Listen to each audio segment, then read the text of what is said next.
अस्सलामुअलैकुम dear students, उम्मीद करता हूँ आप खैरियत से होंगे। स्टूडेंट्स, हम फंजाई के डिफरेंट ग्रुप्स को डिस्कस कर रहे थे। लास्ट लेक्चर में हमने ज़ाइगोमेकोटा की लाइफ साइकिल और उसके डिस्क्रिप्शन को डिस्कस किया। स्टूडेंट्स, आज के लेक्चर में हम फंजाई के दो नेक्स्ट जो ग्रुप हैं उनमें से पहला ग्रुप है एस्कोमेकोटा और दूसरा ग्रुप है हमारे पास बेसिडियोमेकोटा। इनको आज के लेक्चर में हम डिस्कस करेंगे। स्टूडेंट्स, सबसे पहले हम बात करते हैं एस्कोमेकोटा की। तो हम बात करते हैं कि एस्कोमेकोटा कहा क्यों जाता है। स्टूडेंट्स, इसकी बेसिक रीजन ये है कि इनकी रिप्रोडक्टिव स्टेज में एक स्ट्रक्चर बनता है, सैक लाइक स्ट्रक्चर बनता है। स्टूडेंट्स, सैक लाइक स्ट्रक्चर इनकी रिप्रोडक्टिव स्टेज में बनता है, इस वजह से इनको हम एस्कोमेकोटा कहते हैं और इसका दूसरा नाम है, इसके मेंबर्स को एस्कोमाइन सीड्स का नाम दिया जाता है। स्टूडेंट्स, अगर हम एस्कोमेकोटा की बात करें तो ये लार्जेस्ट ग्रुप ऑफ फंजाई है, फंजाई का सबसे बड़ा ये ग्रुप है। इसमें तकरीबन 60,000 स्पीशीज जो जानी जाती है और इन 60,000 का जो 50% मीन के 30,000 जो स्पीशीज है वो माइकोराइजी एसोसिएशन के तौर पर आती है। स्टूडेंट्स, माइकोराइजी एसोसिएशन क्या है? Fungi and roots of higher plants, इनके दरमियान जो एसोसिएशन है ये माइकोराइजी है। इनको हम लास्ट लेक्चर में डिस्कस कर चुके हैं। इसके अलावा इसके कुछ मेंबर्स लाइकन एसोसिएशन के तौर पर रहते हैं। स्टूडेंट्स, लाइकन एसोसिएशन क्या है? एल्गी और फंजाई के दरमियान जो एसोसिएशन है उसको हम लाइकन एसोसिएशन कहते हैं। वो जो लाइकन में एल्गी के मेंबर्स यूज होते थे वो बेसिकली एस्कोमेकोटा के मेंबर्स हैं। स्टूडेंट्स, अगर हम बात करें एस्कोमेकोटा के हैबिटेट की तो एस्कोमेकोटा के जो कुछ मेंबर्स हैं ये फ्रेश वाटर में रहते हैं और मोस्ट इसके मेंबर्स मेरीन एनवायरनमेंट में रहते हैं। स्टूडेंट्स, हैबिटेट के पॉइंट ऑफ व्यू से ये फ्रेश वाटर, नदी, नाले, तालाब इनमें रहते हैं और इसके कुछ मेंबर्स जो है ये मेरीन एनवायरनमेंट में भी एग्जिस्ट करते हैं। नेक्स्ट स्टूडेंट्स, अगर हम इसकी डाइवर्सिटी की बात करें तो एस्कोमेकोटा में यूनिसेलुलर इंडिविजुअल से लेकर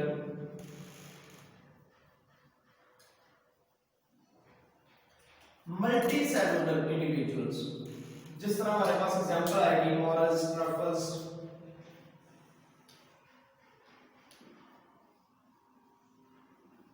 सारे के सारे इंडिविजुअल्स में इंक्लूड होते हैं। यूनिसेलुलर की अगर मैं बात करूं तो मेरे पास एग्जांपल आएगी यीस्ट की, और अगर मैं मल्टीसेलुलर की बात करूं तो मेरे पास आ रहे हैं मोरल्स,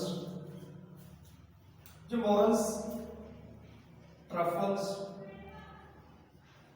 ये डिफरेंट जो मॉलिक्यूल्स हैं। अगर मैं मोरल्स की शेप अगर आपके सामने बनाऊं तो मोरल्स की शेप कुछ इस अंदाज में बनेगी। ये मोरल्स, ट्रफल्स, जिसके हम लाइफ साइकिल को भी डिस्कस भी करेंगे, तो ये वाली जो मल्टीसेलुलर इंडिविजुअल्स हैं इस फाइलम में इंक्लूड होते हैं। नेक्स्ट फ्रेंड्स, अगर मैं बात करूं इसकी सेक्सुअल रिप्रोडक्शन की, बहुत इंपॉर्टेंट ये इसकी जो पॉइंट है। सेक्सुअल रिप्रोडक्शन में होता क्या है कि दो कंपैटिबल बट जेनेटिकली डिफरेंट, अभी हम स्टूडेंट्स ये दो हाइफी हैं, इसको मैं पॉजिटिव और नेगेटिव से शो करूंगा। अब मुझे ये बताने की जरूरत नहीं कि पॉजिटिव और नेगेटिव क्या है। बेसिकली दोनों एक ही स्पीशीज से बिलोंग करती हैं, इस वजह से मैंने कहते हैं कंपैटिबल, लेकिन जेनेटिकली डिफरेंट। तो जेनेटिकली डिफरेंट हाइफी जब मिले तो इसके बाद एक फ्रूटिंग बॉडी इनके मिलने से बनती है, इनके मिलने से एक फ्रूटिंग बॉडी बनती है। जबकि हमने जब ज़ाइगोमेकोटा की बात की थी तो इनके मिलने के बाद हमारे पास ज़ाइगोस्पोर्स डायरेक्टली बने थे, जबकि इस केस में ऐसा होता है कि जब प्लाज्मोगैमी और कैरियोगैमी हो जाती है तो उसके फौरन बाद एक फ्रूटिंग बॉडी बनती है। अब इस फ्रूटिंग बॉडी को हम नाम देते हैं एस्कोकार्प।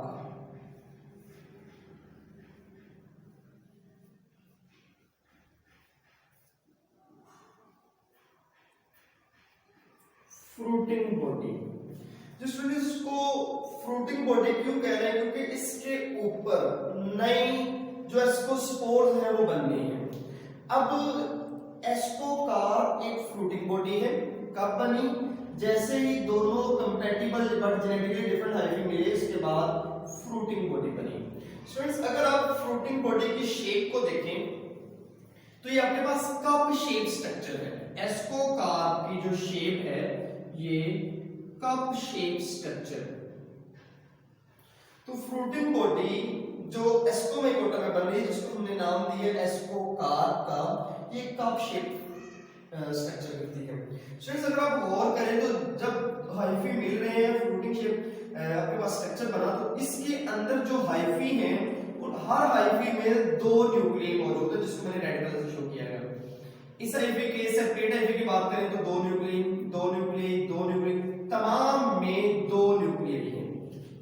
तो ये न्यूक्लियस क्या बात शो कर रही है कि फ्यूजन ऑफ साइटोप्लाज्म तो हो गया है, मीन के प्लाज्मोगैमी तो यहाँ पे हो गई है लेकिन कैरियोगैमी नहीं हुई। तो इसको हम नाम देते हैं लेंथी डाइकैरियोटिक फेज का।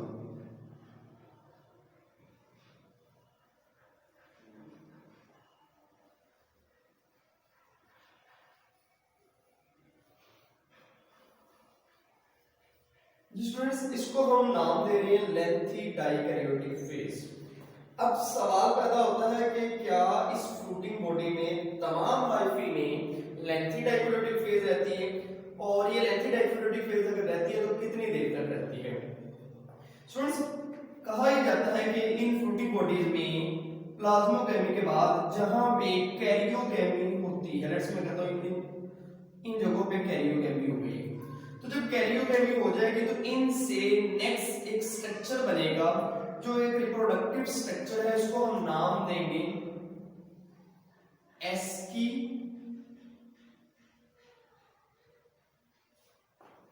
और सिंगुलर एस्कस।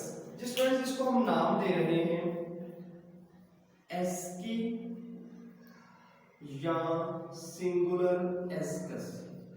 ये रिप्रोडक्टिव स्ट्रक्चर जो फ्यूजन ऑफ न्यूक्लियस के बाद इसमें से डेवलप हो रहे हैं, कहां से, फ्रूटिंग बॉडी से। इसके अंदर क्या चीज मौजूद है, इसके अंदर मौजूद है एस्कोस्पोर्स।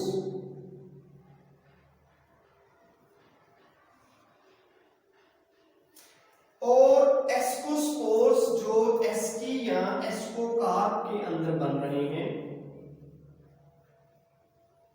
इनकी तादाद स्टूडेंट्स आपने याद रखनी है, हमेशा 8 ही रहती है।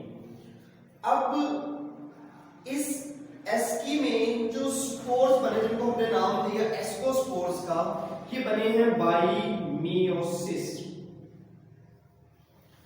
और जब ये एस्कोस्पोर्स डिस्पर्स्ड होंगे, मुख्तलिफ जगहों पर फैलेंगे, तो ये नेक्स्ट कन्वर्ट हो जाएंगे इनटू माइसीलियम, न्यू माइसीलियम। वो नया एस्कोमाइकोटा का कोई और मेंबर बना देंगे, लेकिन स्पीशी सेम होगी। इसी स्पीशी का कोई और मेंबर बना देंगे, कहां से, एस्कोस्पोर से। स्टूडेंट्स बिल्कुल वही लाइफ साइकिल है जो हमने जाइगोमाइकोटा में किया था, उसमें जाइगोस्पोर्स डिस्पर्स्ड हुए, जाइगोस्पोर से नई फ्रूटिंग बॉडी बनी। इसमें क्या हो रहा है, इसमें भी ये जाइगो जो एस्कोस्पोर्स है ये डिस्पर्स्ड होंगे और नई जो है ये जो माइसीलियम बन जाएगी।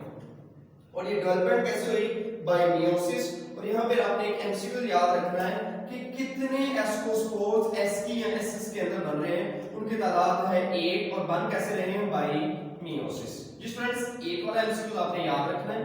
फ्रूटिंग बॉडी का सेट है जो नाम है वो एस्कोकार्प है और उसकी जो शेप है ये कप शेप स्ट्रक्चर होती है। और फ्रूटिंग बॉडी में जब कैरियोगैमी हो जाती है तो वहां से एक रिप्रोडक्टिव स्ट्रक्चर डेवलप होता है जिसको हम एस्की या एस्कस का नाम देते हैं। और इस रिप्रोडक्टिव स्ट्रक्चर की जो शेप होती है ये सैक लाइक होता है।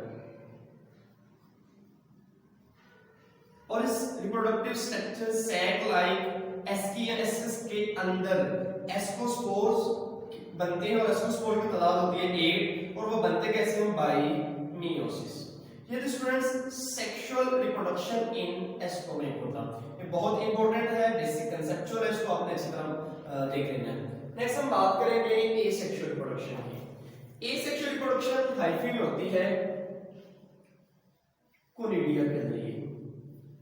चेन ऑफ कोनिडिया बनता है और इसको कोई भी आउटर कवरिंग इसके पास मौजूद नहीं होती, और जहां पे फेवरेबल कंडीशन होती है ये कोनिडिया सेपरेट होते हैं और नए माइसीलियम में कन्वर्ट हो जाते हैं। लेकिन जो एसेक्सुअली प्रोड्यूस्ड हो रहे हैं वो बिल्कुल वैसे ही होंगे जो इसकी बॉडी, जो इसकी पेरेंट की बॉडी थी, लेकिन यहाँ पे जो इसको स्पोर्स डिस्पर्स होके नई माइसीलियम बना देंगे वो जेनेटिकली डिफरेंट होंगे। स्टूडेंट्स इसके पास जो हाइफी है, हाइफी अगर मैं बात करूं रिप्रोडक्शन से पहले, तो जो हाइफी बन रहे हैं वो सेप्टेट हाइफी है। सेप्टेट कब? बिफोर रिप्रोडक्शन, कौन सी रिप्रोडक्शन? Sexual reproduction. और अगर मैं बात करूं सेक्सुअल रिप्रोडक्शन के बाद हाइफी होंगे, वो होंगे तो सेप्टेट ही, लेकिन डाइकैरियोटिक हाइफी होंगे।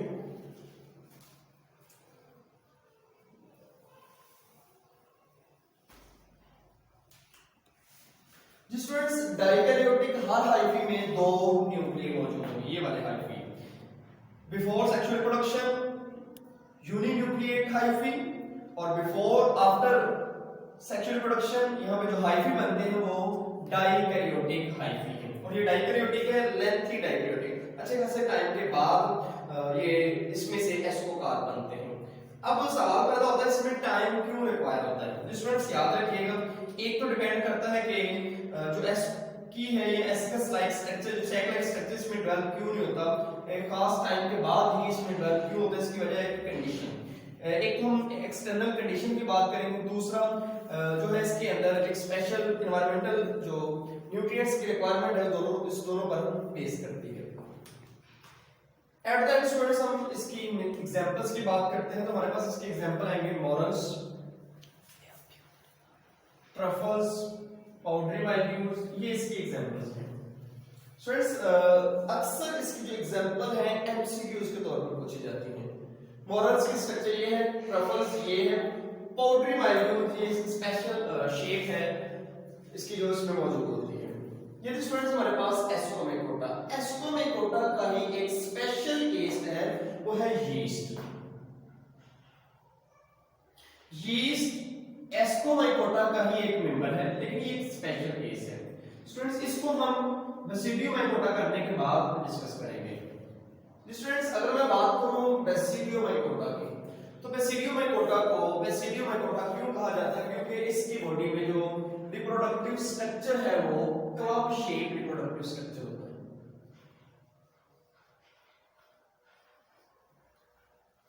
अब क्लब शेप रिप्रोडक्टिव स्ट्रक्चर कैसा होता है जी? स्टूडेंट्स इस तरह का एक स्ट्रक्चर होता है, इसको हम कहते हैं क्लब शेप रिप्रोडक्टिव स्ट्रक्चर। चूंकि बेसिडियोमाइकोटा में रिप्रोडक्शन के दौरान क्लब शेप स्ट्रक्चर बनता है, इस वजह से हम इसको बेसिडियोमाइकोटा कह देते हैं। स्टूडेंट्स बेसिडियोमाइकोटा फंजाई का एक ऐसा फाइलम है हमारे पास जो हमारे इर्द गिर्द बहुत ज्यादा पाया जाता है। मिसाल के तौर पर edible members of the Basidiomycota वो है आपके पास मशरूम्स। स्टूडेंट्स मशरूम आपने कॉमनली देखी होगी, ये एडिबल फॉर्म में खाई जाती है। इसी तरह बेसिडियोमाइकोटा की डिवास्टेटिंग मेंबर्स हैं, मीन के डिवास्टेटिंग का मतलब होता है नुकसानदेह, जो हार्मफुल है। अब इसके जो दो डिवास्टेटिंग मेंबर्स हैं वो हमारे पास आएंगे, रस्ट और स्मट।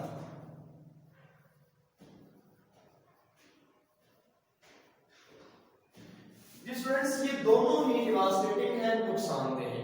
वो लोग जो देहातों से बिलोंग करते हैं, खेती बाड़ी से जिनका ताल्लुक है, उन्होंने देखा होगा कि अक्सर फसलों को, स्पेशली गंदम को, चावल को, मकई को काला कीड़ा या रेड कलर का कीड़ा उनको बनता है। वो बेसिकली हम उनको कॉमन नाम देते हैं काला कीड़ा या रेड कलर का कीड़ा। बेसिकली वो बेसिडियोमाइकोटा के मेंबर्स हैं रस्ट और स्मट। इनकी कंप्लीट डिस्क्रिप्शन हम नेक्स्ट लेक्चर में डिस्कस करेंगे। इसके अलावा स्टूडेंट्स इसके मेंबर्स हैं, पफ बाल्स हैं, ब्रैकेट्स हैं। इसमें क्या होता है कि बेसिकली ब्रैकेट शेप, जिस तरह आपके पास शेल्फ नहीं होती, शेल्फ पहली शेल्फ, दूसरी, तीसरी, चौथी, इस तरह डिफरेंट शेल्फ ये जो इसकी पफ बाग में मौजूद होती है। रीजन टू नेम, इसको हमने बेसिडियोमाइकोटा क्यों कहा, क्योंकि इसके जो रिप्रोडक्टिव स्ट्रक्चर है उसमें क्लब शेप रिप्रोडक्टिव स्ट्रक्चर मौजूद होता है। रिप्रोडक्टिव स्ट्रक्चर उसकी शेप क्लब शेप है, इस वजह से हम इसको बेसिडियोमाइकोटा कहते हैं, जिसके जितने भी मेंबर्स हैं उसमें रिप्रोडक्शन के दौरान क्लब शेप इस तरह का एक स्ट्रक्चर बनता है। स्टूडेंट्स ये जो क्लब शेप स्ट्रक्चर है, आज से हम कुछ सदियां पहले चले जाएं तो लोग इसको एक अच्छे शगुन के तौर पर, और आज भी जो हिंदुइज्म है उनमें एक अच्छे शगुन के तौर पर, अच्छे गुमान के तौर पर अपने पास रखा जाता है, पॉकेट में रखा जाता है, ताकि अगर ये जो क्लब शेप स्ट्रक्चर है अगर उस इंडिविजुअल के पास है तो उसके लिए अच्छा शगुन है, उसके लिए बहुत फायदेमंद साबित होता है। और कुछ लोग इसका मिसयूज करते हैं, लड़ाई झगड़ों में भी इसको इस्तेमाल कर लेते हैं। नेक्स्ट फ्रेंड्स हम बात करेंगे बेसिडियोमाइकोटा की सेक्सुअल रिप्रोडक्शन की। जिस फ्रेंड्स अगर मैं सेक्सुअल रिप्रोडक्शन की बात करूं तो क्या होता है कि दो हाइफी पॉजिटिव और नेगेटिव, पॉजिटिव और नेगेटिव का मतलब ये है कि दोनों कंपैटिबल हैं, एक ही स्पीशीज से हैं लेकिन रिप्रोडक्टिवली दोनों डिफरेंट हैं। जब ये मिलेंगे तो हमारे पास एक स्ट्रक्चर बनेगा। ये वाला स्ट्रक्चर बेसिकली हमारे पास है मशरूम जैसा एक स्ट्रक्चर बन रहा है, और इसमें जितने भी हाइफी हैं वो लेंथी डायग्लोटिक हैं। अब प्लाज्मोकेमी के बाद यहाँ पे एक फ्रूटिंग स्ट्रक्चर बन रहा है। इस फ्रूटिंग स्ट्रक्चर को हम कहते हैं बेसिडियोकार्प। बिल्कुल ऐसे ही है जो जिस तरह हमने एस्कोकार्प में या एस्कोमाइकोटा में देखा था। इस फ्रूटिंग स्ट्रक्चर को हम नाम देते हैं बेसिडियोकार्प।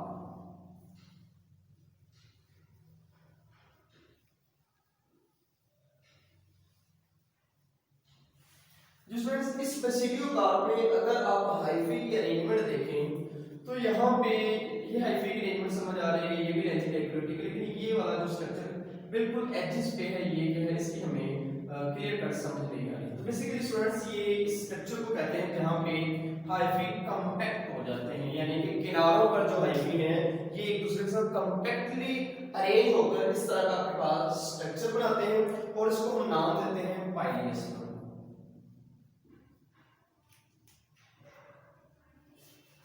हाइफी कंपैक्टली स्ट्रॉन्गली एक दूसरे के साथ अटैच होकर एक स्ट्रक्चर बना रहे हैं, किनारे वाला रीजन जिसको हम पाइलेस का नाम देते हैं। और इसके सेंटर में जो हाइफी मौजूद है, अगर इसके सेंटर में हाइफी को बाहर निकालो तो स्टूडेंट्स हमारे पास जो स्ट्रक्चर बनेगा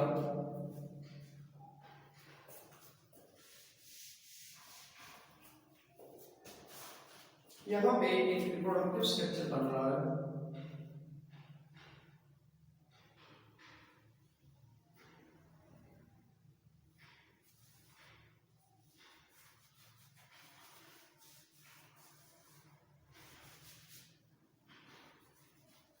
स्टूडेंट्स अगर मैं इसके एक पार्ट को बाहर निकाल दूं तो हमारे पास एक रिप्रोडक्टिव स्ट्रक्चर बन रहा है। इस स्ट्रक्चर को मैं नाम दूंगा बेसिडियम।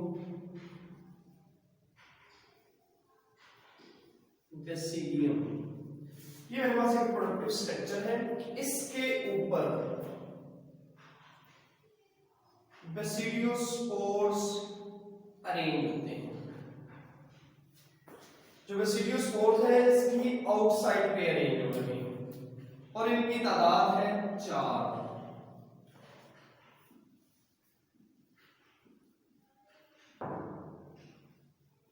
जिसमें बेसिडियोस्पोर्स आउटसाइड पे और इनकी तादाद है 4, और ये बनते कैसे हैं? Bye meiosis. जबकि अगर मैं बात करूं एस्कोमाइकोटा में, तो एस्कोमाइकोटा में एस्कस या एस्की के अंदर स्पोर्स बन रहे हैं, जबकि यहाँ पे बेसिडियम की बाहर वाली साइड पे बेसिडियोस्पोर्स बन रहे हैं। अब ये बेसिडियोस्पोर्स फेवरेबल जब कंडीशन आएगी तो यहाँ से सेपरेट होंगे और एक नई माइसीलियम में कन्वर्ट हो जाएंगे, जो जेनेटिकली अपने पेरेंट्स से डिफरेंट होंगे। जिस फ्रेंड्स अगर मैं रिप्रोडक्शन की बात करूं तो जो बेसिडियोमाइकोटा की रिप्रोडक्शन है और एस्कोमाइकोटा की रिप्रोडक्शन, ये दोनों ही एक दूसरे से डिफरेंट है, क्योंकि इसमें जो बेसिडियोस्पोर्स बन रहे हैं वो आउटसाइड द बॉडी बन रहे हैं, जबकि यहाँ पे जो एस्कोस्पोर्स बन रहे हैं वो inside the sac like structure बन रहे हैं। स्टूडेंट्स ये वाला जो क्लब शेप रिप्रोडक्टिव स्ट्रक्चर उसको हमने बेसिडियम का नाम दिया। बेसिकली ये क्लब शेप रिप्रोडक्टिव स्ट्रक्चर अगर आप गौर करें तो ये क्लब शेप रिप्रोडक्टिव स्ट्रक्चर है। इसकी आउटसाइड पे बेसिडियोस्पोर बन रहे हैं बाय मेयोसिस और बेसिडियोस्पोर्स की तादाद हमेशा 4 होगी। ये 4 होगी जबकि एस्कोस्पोर्स की तादाद 1 होगी। दोनों ही मेयोसिस के नतीजे में बनते हैं। जो स्टूडेंट्स अगर नेक्स्ट हम बात करेंगे बेसिडियम माइकोटा की एसेक्सुअल रिप्रोडक्शन की। जो स्टूडेंट अगर मैं टेबल की बात करूं बुक के तो वहां पे मेंशन है कि बेसिडियम माइकोटा में एसेक्सुअल रिप्रोडक्शन एब्सेंट होते हैं, यूजुअली अननोन है, बेसिकली जाने नहीं जाती। नेक्स्ट इसके हाइफी की बात करते हैं।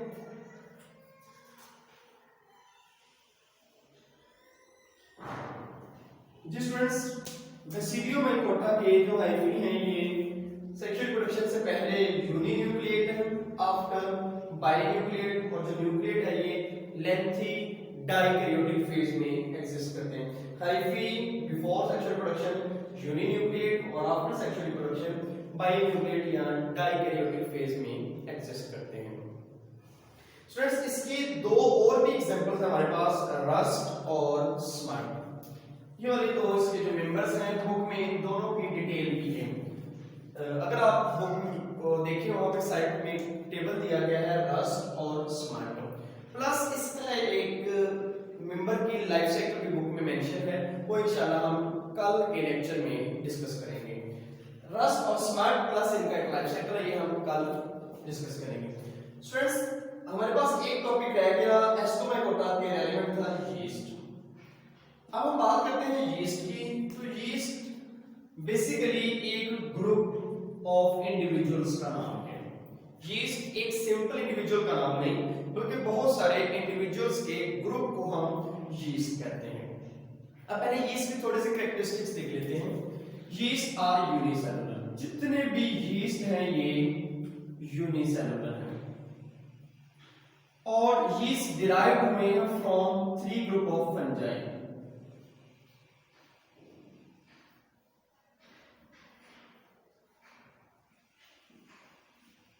फंजाई के नोट यहाँ पे 4 ग्रुप हैं, ज़ाइगोमाइकोटा, एस्कोमाइकोटा, बेसिडियोमाइकोटा एंड ड्यूटेरोमाइकोटा।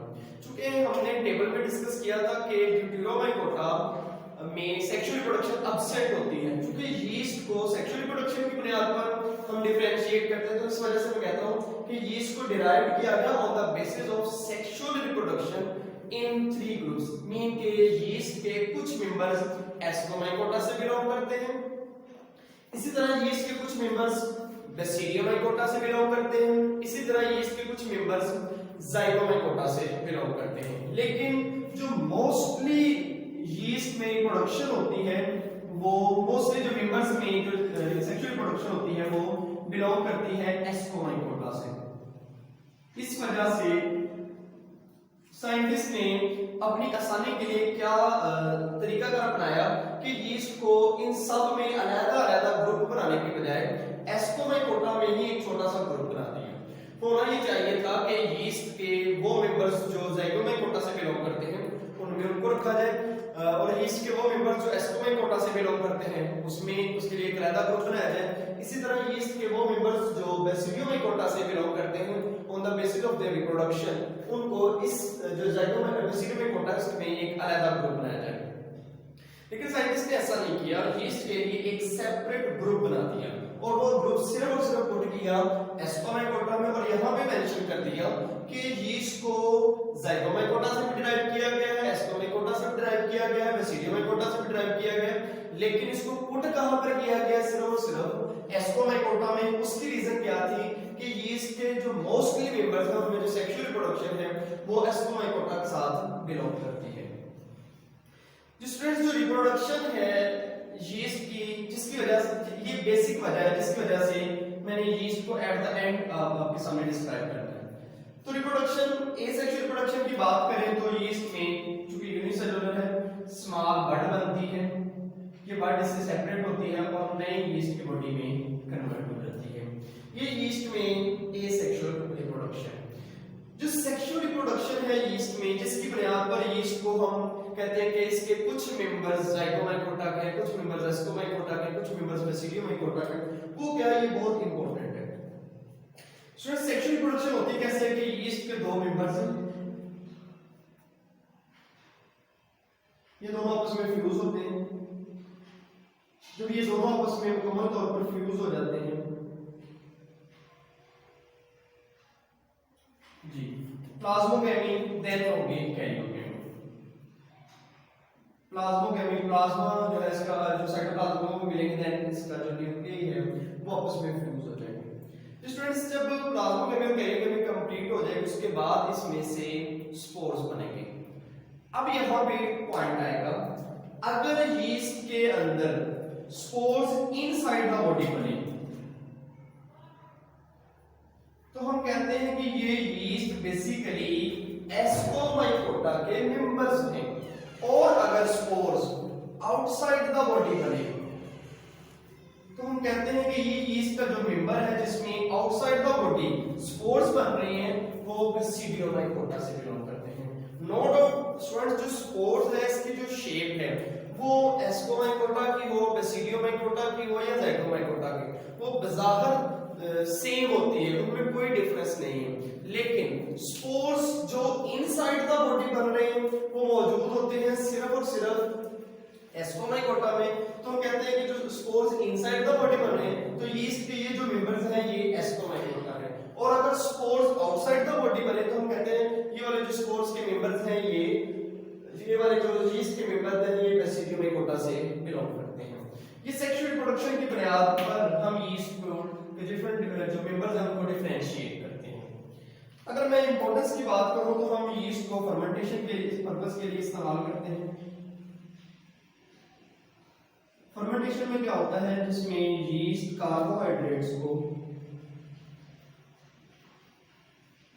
ब्रेक कर देती है into ethanol and carbon dioxide. Ethanol और कार्बन डाइऑक्साइड में फर्मेंटेशन के दौरान यीस्ट कार्बोहाइड्रेट्स को इथेनॉल और कार्बन डाइऑक्साइड में कन्वर्ट कर देती है। एट द एंड स्टूडेंट्स हम बात करेंगे यीस्ट का एक मेंबर है सैक्रोमाइसिस सेरेविसी। ये वो वाहिद मेंबर है जिसको हम बहुत ज्यादा इस्तेमाल करते हैं, साइंटिस्ट के लिए एक रिसर्च टूल के तौर पर भी इस्तेमाल होता है। इसके अलावा हम इसके जो बहुत सारी इंपॉर्टेंस भी है कि हम इसको डिफरेंट एक्सपेरिमेंट में इस्तेमाल करते हैं। और यीस्ट का ये वाहिद मेंबर है जिसको हम सैक्रोमाइसिस सेरेविसी जिसको बहुत ज्यादा इस्तेमाल किया जाता है। Thank you students, next lecture में हम रस्ट, स्मट और उनके लाइफ साइकिल को डिस्कस करेंगे।